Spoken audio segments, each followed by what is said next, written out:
bil elektrik naik melambung antara sebabnya penggunaan aircon dengan cara tidak betul.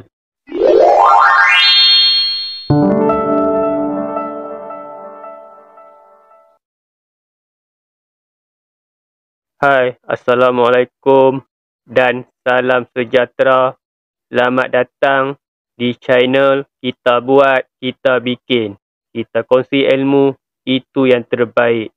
Sebelum saya kongsi untuk video kali ini, pastikan sahabat sekalian subscribe dan tekan butang loceng untuk pemberitahuan video terbaru dan tidak ketinggalan video terbaru nanti.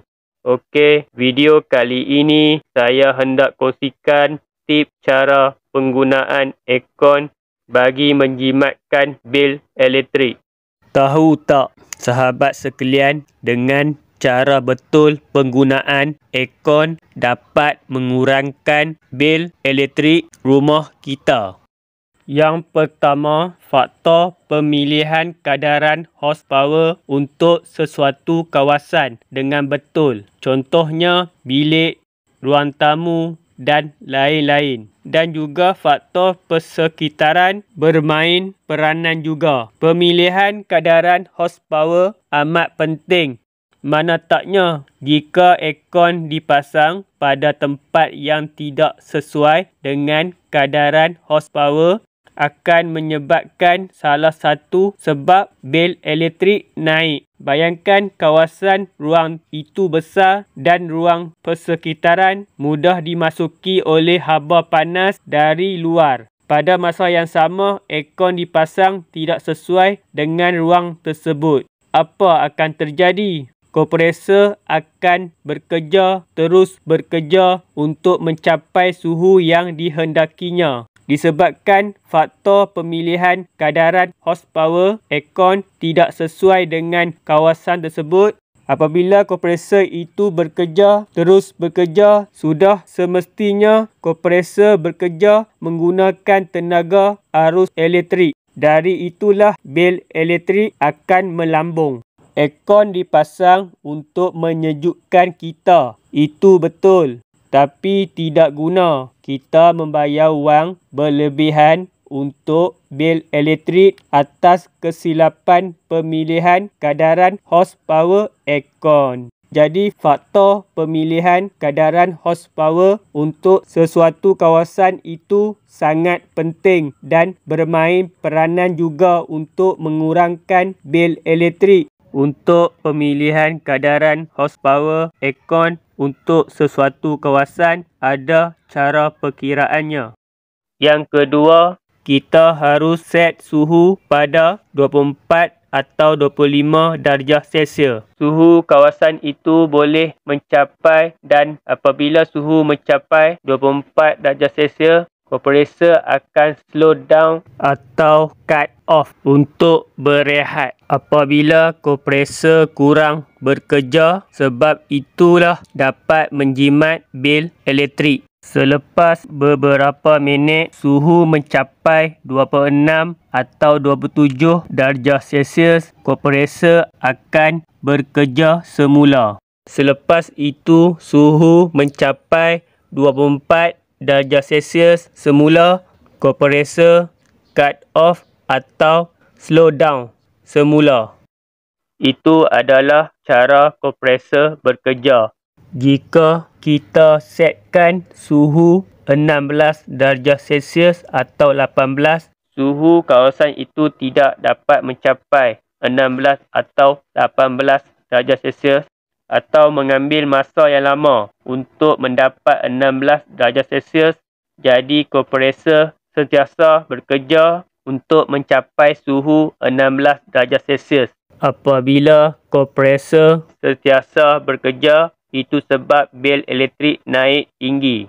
Kesimpulan di sini, apabila kompresor lebih bekerja seperti tiada rehat, untuk kompresor itu untuk cut off atau slow down dan memaksa kompresor itu bekerja dan terus bekerja. Ini adalah salah satu sebab bil elektrik naik. Jadi kita harus membuat kompresor itu kurang bekerja. Dengan setkan suhu pada 24 atau 25 darjah Celsius dapat menjimatkan bel elektrik.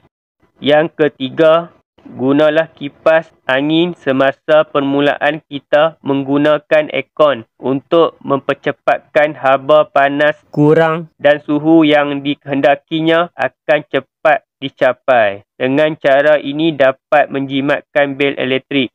Sebabnya, apabila kita menggunakan kipas semasa menggunakan aircon dapat mengurangkan haba panas di sekeliling kawasan itu. Jadi kompresor tidak perlu bekerja lama untuk mencapai suhu yang dikehendakinya. Bayangkan jika dalam keadaan kawasan itu haba panas, kita terus menggunakan aircon, tidak membuka kipas, kompresor akan lebih bekerja untuk mendapat suhu yang dikehendaki. Nampakkan dari situ bil elektrik melambung. Yang keempat, set pemasa atau timer aircon untuk offkan aircon secara automatik selepas beberapa jam kita menggunakannya. Misalnya semasa kita sedang tidur. Mana taknya awal pagi sudah semestinya suhu bilik dan persekitaran sejuk. Jadi, setkan timer supaya aircon di-offkan secara automatik. Dengan ini dapat menjimatkan bil elektrik. Contohnya seperti ini. Apabila hendak tidur, kita onkan kipas dan aircon dalam masa yang sama dan selepas itu setkan pemasa atau timer supaya aircon di-offkan secara automatik. Apabila aircon di-offkan pada awal pagi, kipas masih dalam keadaan on, suhu pada bilik tidak merasa panas.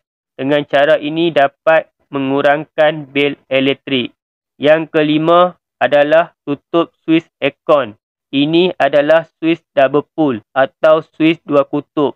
Kita mestilah offkan suis ini selepas menggunakan aircon. Walaupun kita offkan aircon menggunakan remote atau alat kawalan jauh, aircon masih dalam keadaan mood standby atau bersedia. Arus elektrik tetap berjalan. Bayangkan setiap hari kita tidak menutup suis ini selepas kita menggunakannya, berapa ampere arus elektrik tetap berjalan. Berapa wang kita keluar untuk bayar bil elektrik. Rugikan. Jadi selepas ini, offkan suis aircon ini. Dapat juga menjimatkan duit poket. Yang keenam adalah jangan menggunakan aircon seperti ini. Kita on, lepas keadaan sejuk, kita offkan aircon. Lepas itu, haba panas, kita on aircon semula. Jangan lakukan sebegini. Kerana buka tutup aircon terlampau kerap, ini boleh menyumbang kenaikan bil elektrik. Sebabnya, kompresor pada mulanya menggunakan arus elektrik tinggi untuk bekerja. Jadi selepas ini jangan menggunakan aircon seperti ini. Yang ketujuh, cuci penapis pada bahagian indoor setiap sebulan sekali. Jika filter di dalam keadaan tidak baik atau sangat kotor, perlulah tukar yang baru. Penapis yang kotor akan menyebabkan aliran udara terganggu dan kecekapan aircon dalam keadaan tidak baik sebabnya ada kekotoran pada penapis. Kekotoran itu menyebabkan aircon bekerja lebih keras dan itulah antara sebab bil elektrik naik. Yang ke-8, menyelenggara atau servis aircon sekurang-kurangnya 6 bulan sekali untuk memanjangkan jangka hayat aircon dan memberi kecekapan aircon untuk beroperasi. Jika jarang servis aircon akan mengurangkan kecekapan aircon untuk beroperasi. Mana taknya dengan kekotoran, habuk di bahagian outdoor dan indoor, gas kurang. Perkara ini salah satu sebabnya bil elektrik naik. Kesimpulan, antara bil elektrik tinggi disebabkan akaun digunakan dengan cara tidak betul. Jika sahabat sekalian mengikut tip yang saya kongsikan tadi, secara tidak langsung dapat menjimatkan bil elektrik sahabat.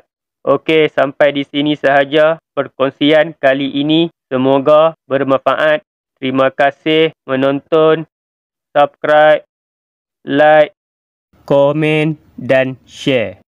Tanda sokongan sahabat sekalian pada channel ini dengan subscribe dan tekan butang loceng. Yang sudah subscribe, semoga dipermudahkan segala urusan.